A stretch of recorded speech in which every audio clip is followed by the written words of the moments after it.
Em 99, 2 alunos de uma escola do Colorado mataram 12 alunos e um professor. Depois do massacre, os autores se suicidaram. O caso provocou debates sobre o controle de armas, uso de antidepressivos por adolescentes e até mesmo bullying. Em 2011, um ex-aluno de uma escola de Realengo, no Rio de Janeiro, invadiu o local. E aí você deve lembrar, foi mais recente, com 2 revólveres. Ele matou 10 meninas e 2 meninos. Os 2 fatos podem ter sido motivadores do caso da última sexta-feira, onde um aluno do ensino fundamental sacou uma arma dentro da sala de aula e disparou contra colegas em Goiânia. Este é o assunto de hoje no quadro Direito em Pauta.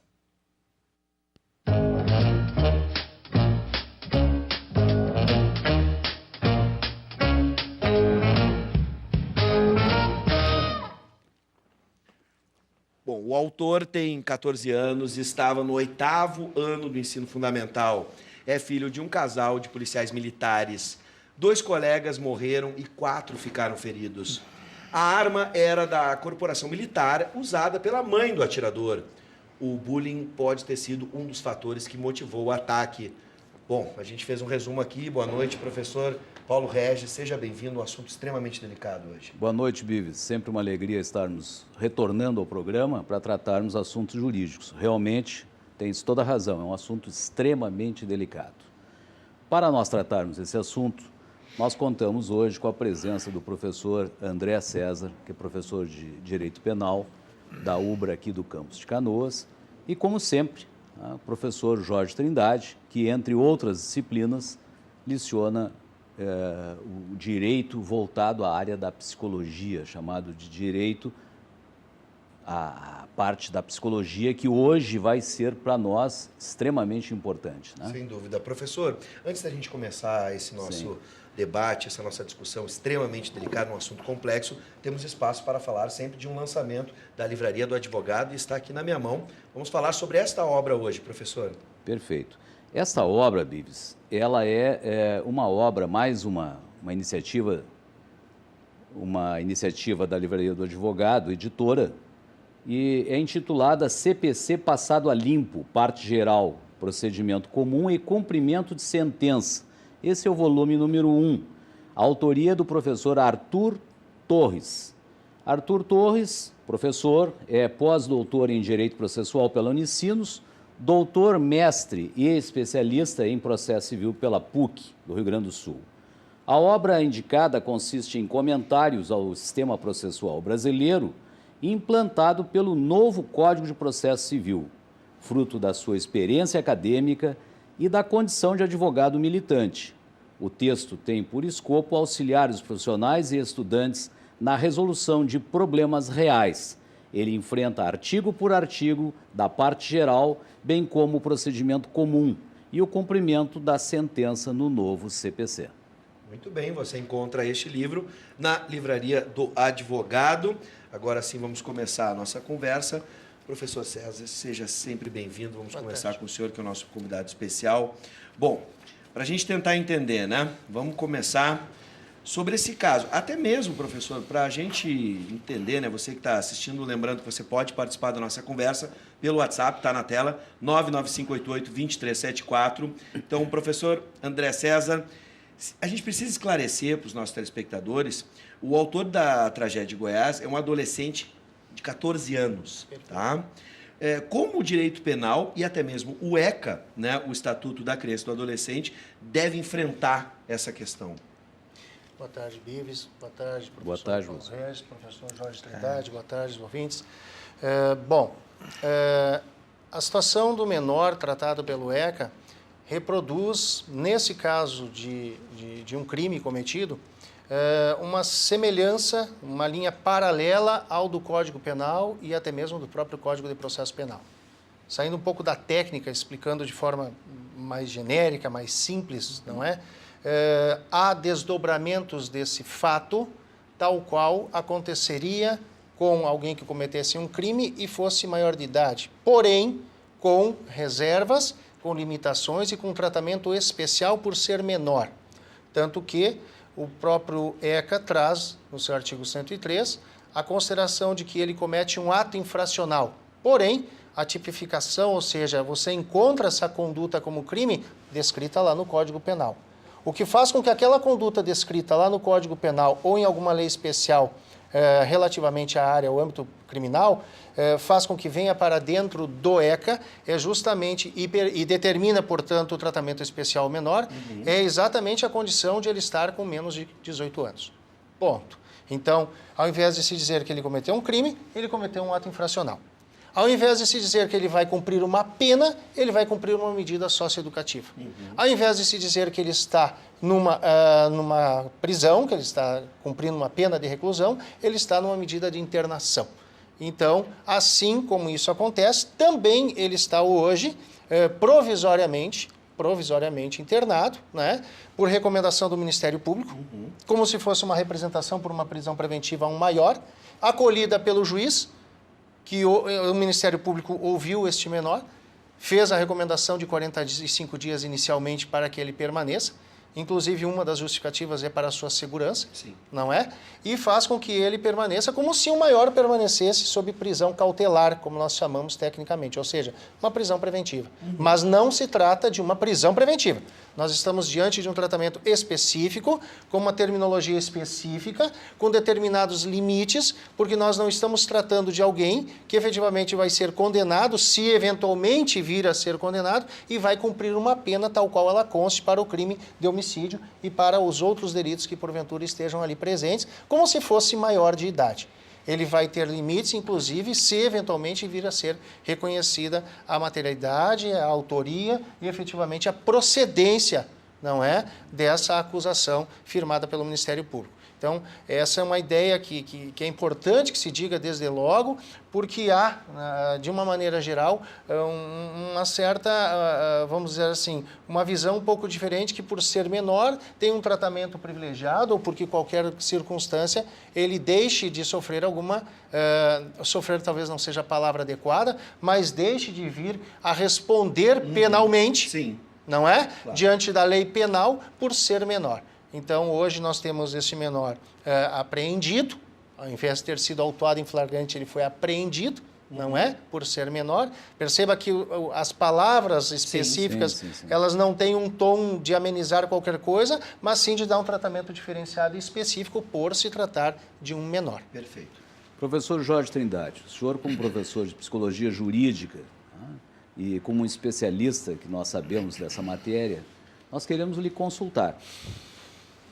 Há informações, a mídia traz essas informações, nós não tivemos acesso aos autos, são informações que foram veiculadas nos meios de comunicação, de que esse menino vinha sofrendo pressão por parte dos seus colegas. Ele era colega das crianças que foram vitimadas e algumas dessas crianças chamavam de sujo, fedorento, inclusive com a iniciativa de ter indicado um desodorante. Verdade. Tá? Isso está nos meios de comunicação. É lógico que os meios de comunicação também falam, e logo a seguir já começaram a mencionar, bullying. Então, eu lhe pergunto, nós lhe consultamos para que o nosso telespectador possa ter elementos para raciocinar nesse caso. Esse episódio envolve bullying? Boa noite a todos, é um prazer de novo estar aqui. Muito obrigado pela colocação, professor Paulo Regis. Qual é a relação entre um fenômeno como este, tão grave, e isso que nós comumente denominamos de bullying? Nós não sabemos, porque nós estamos aqui trabalhando sobre algumas hipóteses, sobre algumas alternativas. Mas uma coisa nós sabemos, que esse tipo de procedimento desse adolescente é típico e extremamente conhecido no campo da psicologia forense. Existe uma classificação internacional dos transtornos do comportamento, que tem inclusive um número, e é um documento que pauta todas as patologias, e esse documento, que é internacional, não é brasileiro, ele prescreve para esse tipo de comportamento uma síndrome clássica e típica, que recebe um nome muito estranho, A síndrome é denominada síndrome de AMOC. A-M-O-K. Então, quem estiver nos assistindo e tiver curiosidade, entre aí e consulte depois a AMOC. É uma síndrome que consiste justamente nisso. O indivíduo, geralmente adolescente ou adulto jovem, evidentemente que pode haver exceções, é tomado de um impulso incontrolável e passa com uma arma, com uma pistola, com outro instrumento perigoso, a desferir golpes e assassinar indiscriminadamente as pessoas que encontra pela frente ou que estão numa determinada área de convívio. Isto é muito comumente assemelhado como se fosse um elefante que tivesse numa fúria e se desgarrado da manada e saísse por aí derrubando tudo o que encontrasse pela frente. Então, esta é uma síndrome extremamente clássica, conhecida, lamentavelmente que os meios de comunicação social não estão informando adequadamente. Estão hoje jogando informações à população que tudo é bullying.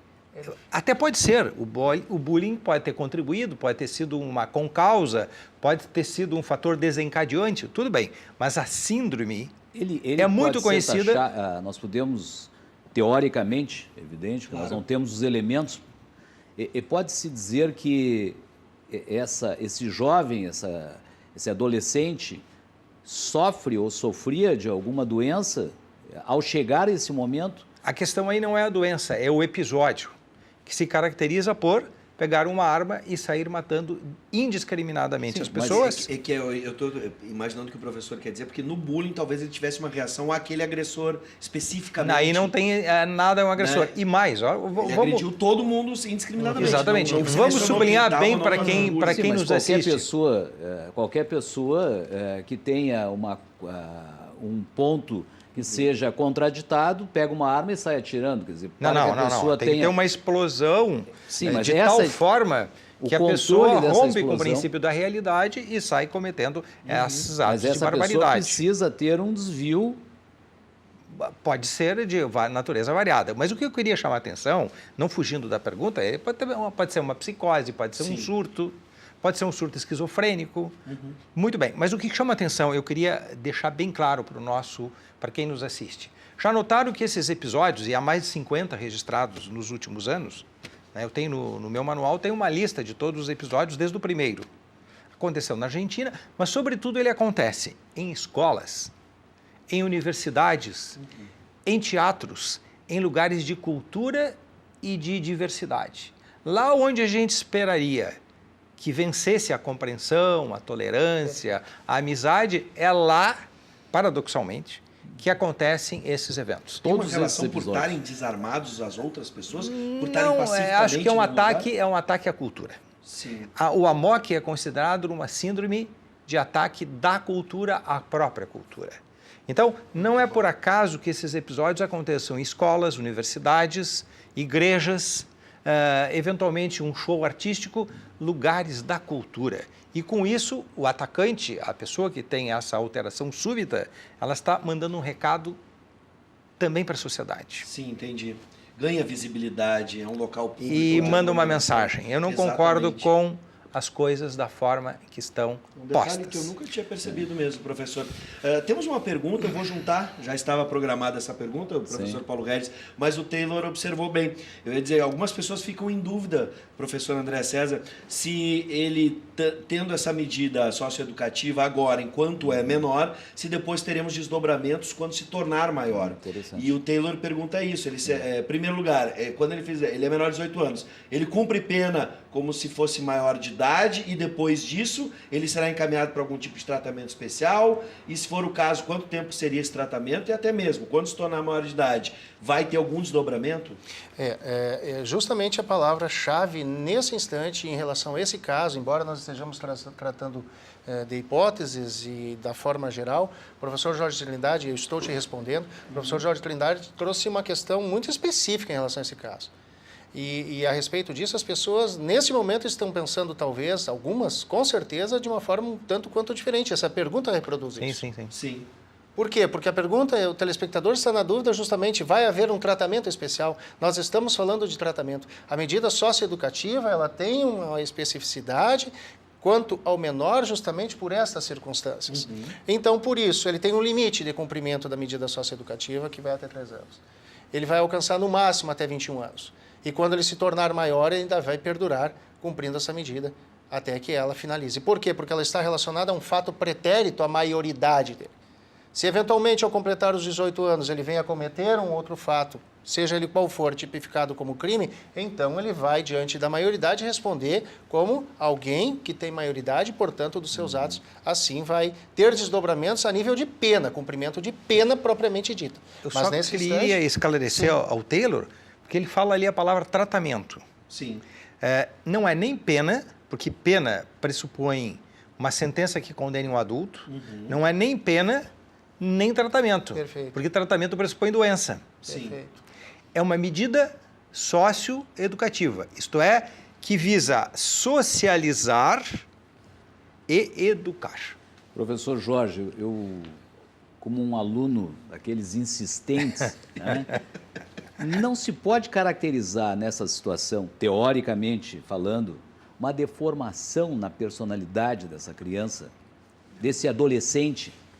Professor Paulo Regis, eu acho que conceber esse modelo de deformação é uma forma de estigmatizar alguém cuja personalidade se encontra ainda em desenvolvimento. Porque se a gente falar em deformação, caráter, personalidade, esta, aspas, pena, não é? Vai ser carregada pelo resto da vida. Então, acho que não pode se tratar disso. Quantos jovens no mundo Sim. não têm esse tipo de comportamento? Os que têm são, felizmente, uma exceção. Mas para que seja considerado um tratamento, pressupõe o diagnóstico de uma patologia. E nós não sabemos se no desenvolvimento da personalidade isso já caracteriza uma patologia ou se é uma personalidade em desenvolvimento. Para fechar, professora, a gente tem uma pergunta também do Jair, e aí voltamos. O caso da patologia está bem forte. Está bem forte. Eu vou começar com o professor André César e depois o professor Jorge Trindade pode responder. Primeiro, no caso do professor André César, se a gente tem ali a possibilidade desse tempo de internação ou dessa medida ser aumentado na medida em que temos algum agravamento. Por exemplo, ameaça, se for comprovado que ele ameaçava esses colegas de alguma forma, se ele já tinha esse comportamento violento com eles e até mesmo ameaçava psicologicamente os colegas. Olha, um dia eu vou vir aí e vou resolver essa situação. Se isso pode agravar. A nível de desdobramento no âmbito da tipificação da conduta, em tese, não é? Em tese, a gente poderia ter um crime à parte, que poderia ser ameaça, enfim, né? A nível, sempre reiterando, a nível de tratamento específico como menor infrator. Sim. Perfeito? Mas tudo isso vai ser apurado para um momento específico em que a acusação, em que o Ministério Público, né, vamos tratar de forma menos técnica, o Ministério Público, que é legítimo nesse momento, para oferecer a acusação em relação a esse menor e todos esses elementos anteriormente serão considerados para essa finalidade. Tanto é que a notícia, e realmente isso é fato, é previsão legal, de que ele tenha entrevistado o menor, não é? Tenha possivelmente ouvido o menor para saber até o que ele recomendaria ao juiz e, diante desse fato, também o juiz toma uma decisão por sobre esses elementos. E aí vem todo o desdobramento do fato e do que pode preteritamente ter acontecido. Planejamento, a própria questão do uso da arma, a própria questão do acesso à arma, como ele, né, como diz o professor Jorge Trindade, diante desse quadro, que reação ele teve, isso foi realmente premeditado, isso foi realmente... Uma coisa de momento, explosiva. Houve um ponto de corte que ele efetivamente teve um rompimento da palavra que o professor usou. André? Desculpa? Nesse momento ele está recolhido. Sim. Tá. Sim, se esse tempo que ele lá permanece é 45 dias o máximo? Permanece 45 dias. Esse tempo será compensado depois? O juiz da infância e da juventude, quando vier a proferir a sentença, ele desconta esse tempo? Como é que funciona isso? Aí a gente entra numa figura específica, não é? Que não é da remissão, como prevista no ECA, mas a discussão se é possível ou não haver o abatimento da pena em função de um instituto que a gente chama de detração. Sim. né? Um instituto chamado Detração. Bom, infelizmente a gente não tem mais tempo. Como eu disse, o assunto é extremamente delicado e complexo, mas aqui a gente teve muitas questões levantadas, professor, Sim. que não estavam sendo levantadas Isso. em outras coberturas da Importante. mídia. Enfim, por isso agradecemos o conhecimento e a participação do professor Jorge Trindade e também do Eu acho que professor foi André bastante César. didática a posição para que a gente possa contribuir para o esclarecimento dos nossos telespectadores. Esse é o nosso objetivo aqui com este quadro, com esse espaço, é o Direito em Pauta. Retornamos numa outra quinta-feira. Sem dúvida. Até lá. Até lá, sejam sempre Obrigado pela bem-vindos. presença. Muito obrigado a todos.